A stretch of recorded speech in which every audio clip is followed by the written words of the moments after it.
Hello FlossTube Stitchers. I'm Shelly at Just Stitching Inc. in Strongsville, Ohio.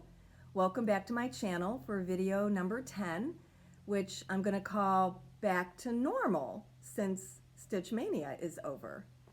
Can someone come powder my nose? No? No one's here? Oh well. All right, well, let's get into it. Today I'm sitting in another little fiber area. We have some cabinets over here and some freestanding racks here. So right here is, where's my hand? Right here is Anchor. And within probably the first 5 years of owning the business, I was already carrying Anchor Black and both whites as my favorite black and white compared to other companies. So I found the strength of the fiber to be better and the smoothness not as fuzzy. I felt it covered better, and also they had a bright white decades before other companies had a bright white. So I started off with black and the two whites, and then later when another local shop closed, I ended up getting all of the Anchor cabinets. And then next to the Anchor cabinets is Presentia. This is a company from Spain that I've been carrying since 2 Nashville markets ago. And it's a very nice, beautiful fiber with a nice sheen to it, a good feel, it's smooth, lint-free, it's color fast. I think it's the only company that can say almost all of their colors are bleach fast as well as color fast. They use the best 100% long staple Egyptian cotton from the Giza Valley, which apparently is important in that world. So they have a conversion to DMC. They don't have as many colors, but you're good to substitute them as long as you don't have a long list of shades in the same family that you need. But they do have runs of like 5 or 6 shades of color. So we've had success in changing out Presentia for other fibers for customers, especially when they're starting a brand new project, or if the project doesn't have that many colors, then they're willing to try something different, and everybody that's tried it has really liked it. On top of the Presentia is our Sulky Cabinet, which we've also been carrying that fiber for about 1.5 years. You might be familiar with the name Sulky because of Hands-On Designs chart More Chocolate Bunnies that came out at market. And she had them do the selected colors in a pack to make it easier for customers. These are obviously solids, but we also carry their line called Blendables. This is called Peacock Plume. And there are some really nice advantages to using the Blendables. Both the solid and the variegated, if you will, are 2-ply, the equivalent of 2-ply. So you just use them right as they come off of the spool. And it's a 12-weight cotton. It has a matte finish, which is great for the primitive look. It has that snap top spool that makes it convenient. You can tuck your thread away when you're done using it for that time period. It doesn't tangle, and the really great thing about the Blendables is that it randomly changes color every 2.5 to 5 inches, so you don't get that real stripy effect that you can get with certain other fibers. All of the other over-dyed, hand-dyed companies have subtle shades and then crazy multicolor shades, and sometimes without practicing first, you can have one that just produces too much of a striped look to your area. You could be doing a girl's dress, an expanse of grass, a rooftop, or an animal, and it just looks too stripy for your taste. So I thought that was a nice feature for that to have, that it was random changes of color. We also carry their line of Sliver Metallics. This is like a starter pack. And their Hollow Shimmer. It's actually holographic. So All right, that takes care of that side. Then on this side, there's 3 racks of Rainbow Gallery fibers. And because we don't carry canvas work or needlepoint, we don't carry the full line of Rainbow Gallery. We have mostly carried things that Popular Designs called for. And if we find out that one line is popular, we might add more colors to it. But it's limited compared to a needlepoint store. But we do have 3 racks. Probably the most popular lines that we sell are the alpaca and the whisper for anything that's supposed to be furry or fuzzy. Think hair or animals, Santa's beard, that sort of thing.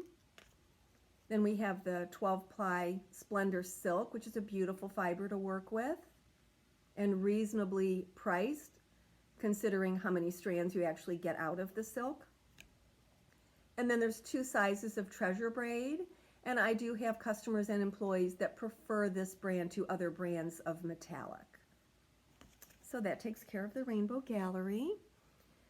So let's talk about my Stitch Mania. Day 1 was the Heinzit Mini Block Bees. Day 2 was Busy, the beekeeping sheep from Shepherd's Bush. And day 3 was JBW Designs French Country Strawberry. And I finally remembered to give all 3 of those to my framer. So they went out yesterday and will be back soon. I also had 3 other small finishes that I haven't decided yet fully what I'm going to do with them. And then I have 3 additional projects that I'm calling my current whips. So day 6, I worked on Little House Needleworks Bethlehem. And I did some more letters since then. So I think this is really going to go fast. I don't know if I'm going to frame it or make it into a pillow because I've saved several finishes from the Little House fan page on Facebook. So I have some examples of what's possible.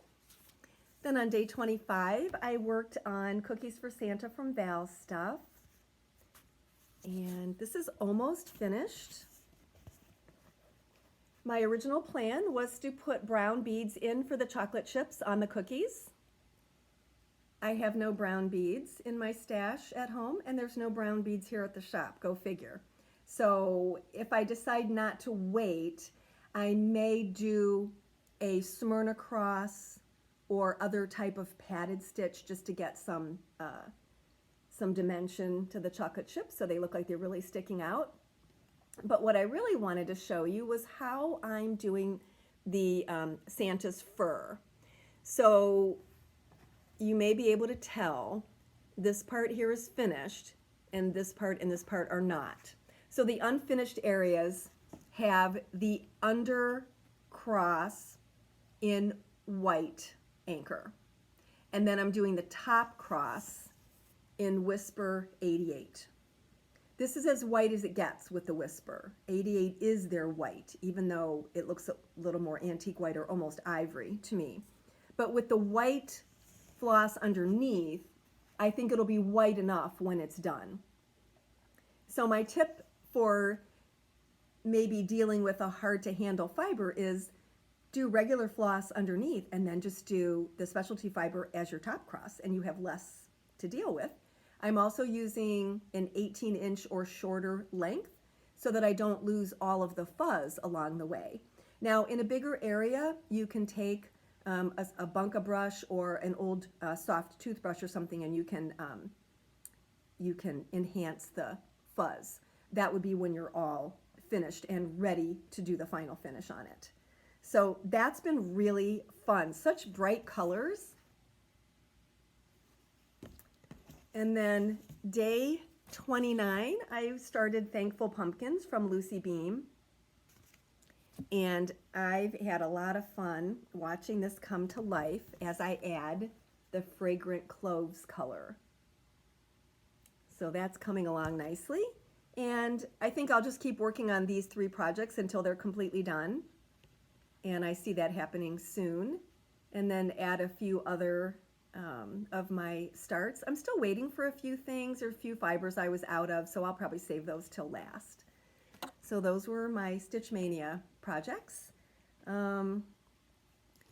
Last last week's giveaway was the June sampler from the monthly series by Sugar Stitches.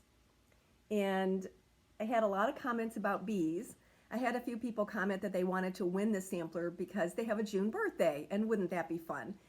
I also have a lot of June birthdays in my family. My mom's birthday was yesterday, and today our family went to PJ Marley's in Medina County, and it was originally a bank, and so we reserved the bank vault to have our meal in, so that was fun. And then my two brothers also have birthdays in June.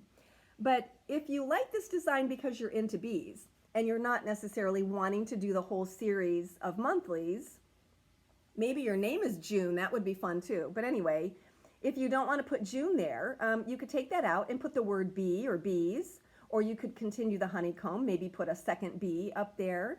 So it's adaptable to other things.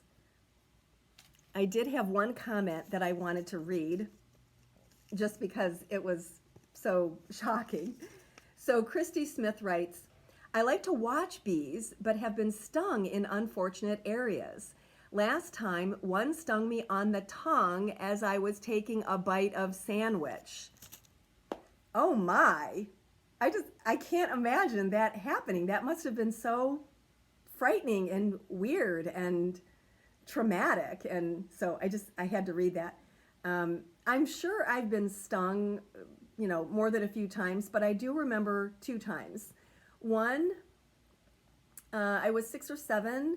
I was sitting on the back of the neighbor's horse at my grandparents' house in West Virginia, the grandparents with the beehives, if you remember, and a bee apparently got stuck in my ear, and so I was flailing my hands around a little bit, I guess, not knowing what to do or how to get it out. And my grandmother started taking my clothes off. She thought it was under my shirt. So she was, trying to take my shirt off. And I was old enough to be embarrassed and not want her to do that, but I don't remember exactly how old I was.